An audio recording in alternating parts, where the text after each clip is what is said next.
The Dutch Republic rebelled from the strongest empire of its time and fought 80 years for its independence from Spain. Spain finally gave up in 1648 when they signed the peace treaty with the Dutch Republic. The Dutch Republic would then rule the waves before Britain and was for a period the richest country in Europe during the early to mid-1600s.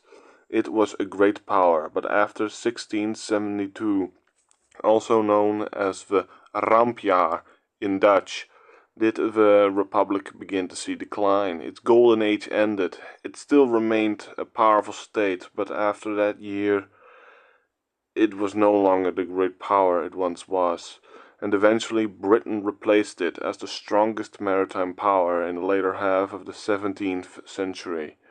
By 1795 the Republic came to an end when the French invaded and occupied the country during the French Revolution.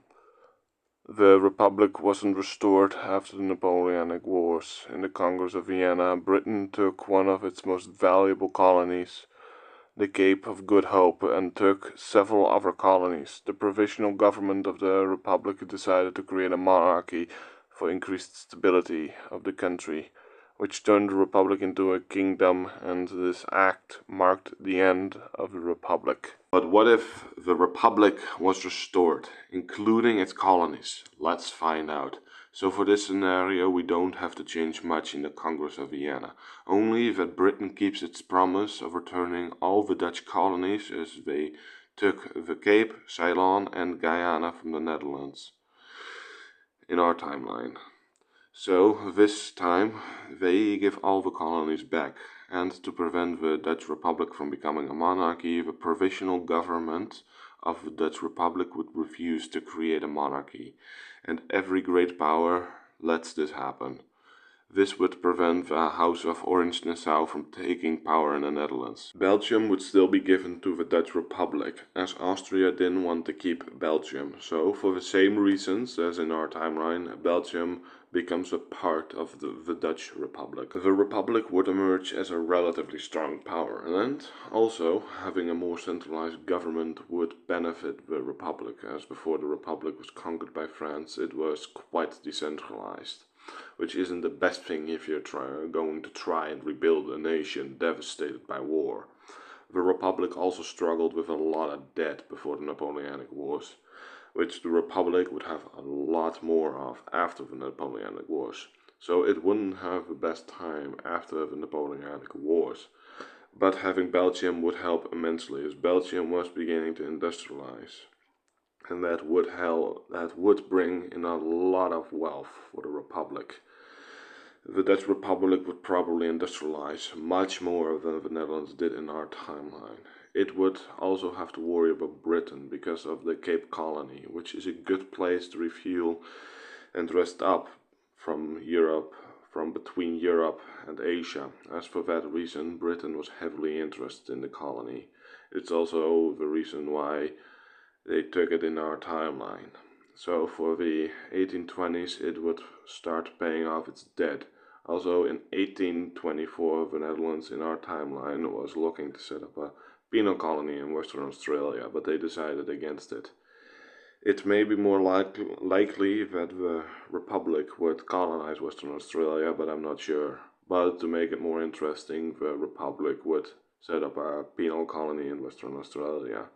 This would lead to Australia being split up between the Dutch Republic and Britain. The 1830s is where the Dutch Republic would see its economy boom, as in the 1830s Belgium saw a period of rapid economic growth, and with Belgium remaining part of the Dutch Republic as King William, or without King William I in power, he wouldn't be able to steal money from the south and implement his stupid policies, which led to Belgium declaring its independence. But this time, Belgium would remain part of the Dutch Republic. With this rapid economic growth, it wouldn't just be in Belgium, but also in the rest of the Republic. It would also be amplified by the large colonial empire of the Republic. So the Dutch Republic would see mass industrialization, much more so than the Netherlands saw in our timeline. The navy of the Dutch Republic would be rebuilt to become probably the second largest navy, as the French and Spanish fleets were left decimated after the Napoleonic Wars. The British Navy would still remain the largest. The rest of the 19th century and up to World War I would remain mostly the same, as the rise and fall of the Second French Empire by Napoleon III, the unification of Germany and Italy, the formation of Austria-Hungary, and the American Civil War would still happen, as the Netherlands had no influence on these events. In 1866, diamonds would be discovered in the Cape Colony.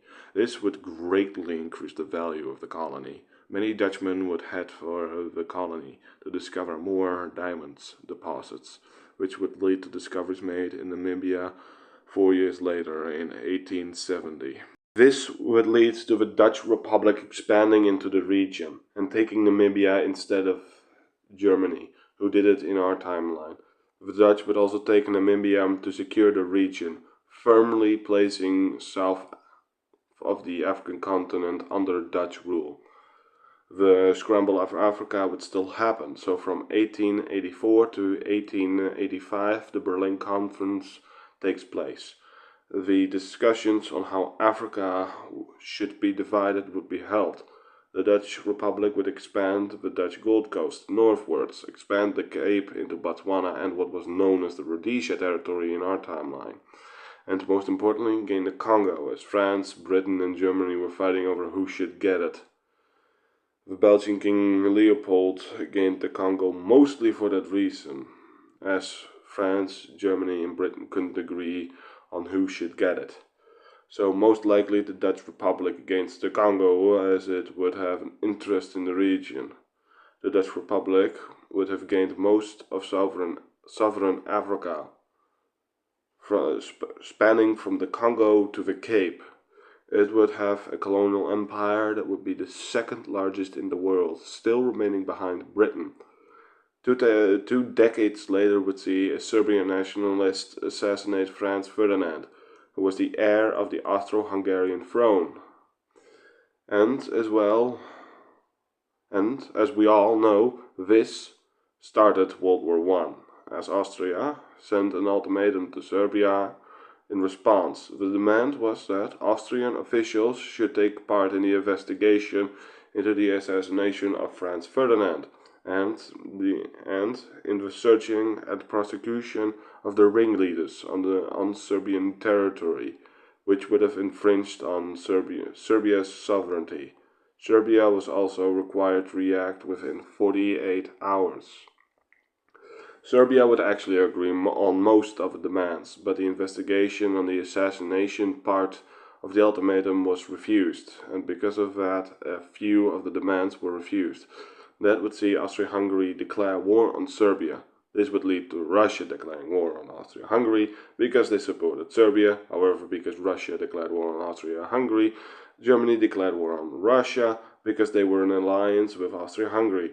But this led to France declaring war on Germany because they were in an alliance with Russia. The Great War has begun would be written on all newspapers across Europe and the world. The Dutch Republic would declare neutrality, but this neutrality wouldn't last long, as Germany would invade the Dutch Republic to go around France's defenses. But the offensive would be quickly halted as trenches would be dug in the Western Front.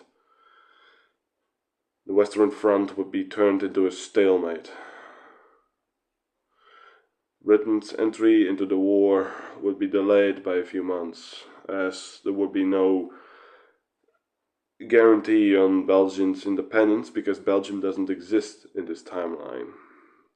Italy would remain neutral. Russia would push a bit into Germany, but it would be quickly halted and pushed back, and the Dutch fleet would begin a naval blockade of Germany. Eventually, Britain would join, as it absolutely did not want Germany to win the war. Britain would begin to finance the war. The financing of the war would be less harsh on the British economy, as the Dutch Republic would be a wealthy country and would help share the economic burden and the cost of the war. Also, many more weapons would be produced near the Western Front, as Dutch industry would remain in the hands of the Entente. The Dutch Republic would have the fifth largest industrial base in the world. The industrial might of the Dutch Republic would be ahead of Russia and Italy, but remain behind Britain, France, the United States, and Germany.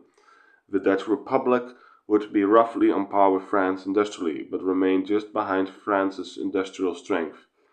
By 1916 would see the first tanks entering service. Britain was the first nation that developed the tank and the first to produce and use them.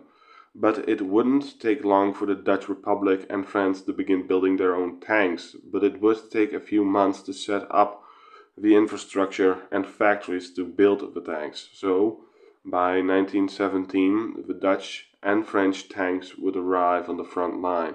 Germany would begin being pushed back on the Western Front. Lenin would still return to Russia. In April of 1917, America joins the war because Germany sent the Zimmermann telegram to Mexico. This led to the United States entering on the side of the Entente. The peace terms would be harsh on each of the Central Powers.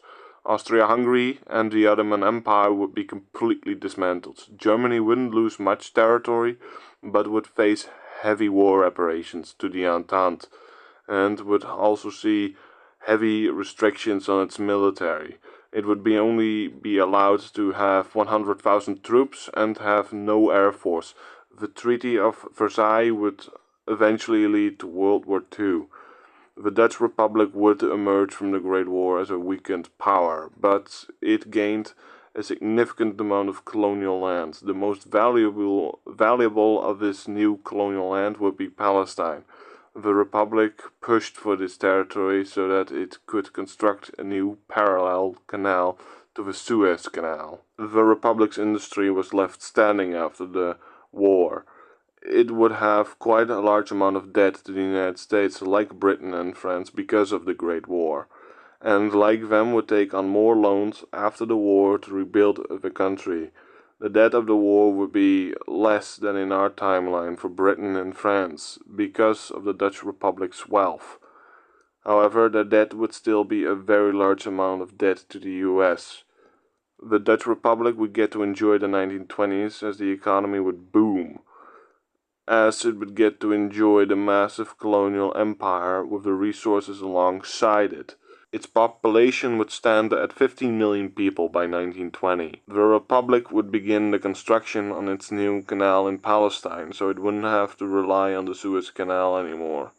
The canal would be named the Gaza Canal, as it would run through Gaza to the south of Palestine, to the Red Sea. This would provide the Republic its own quick route to Asia and its Asian holdings, further strengthening its position in the world.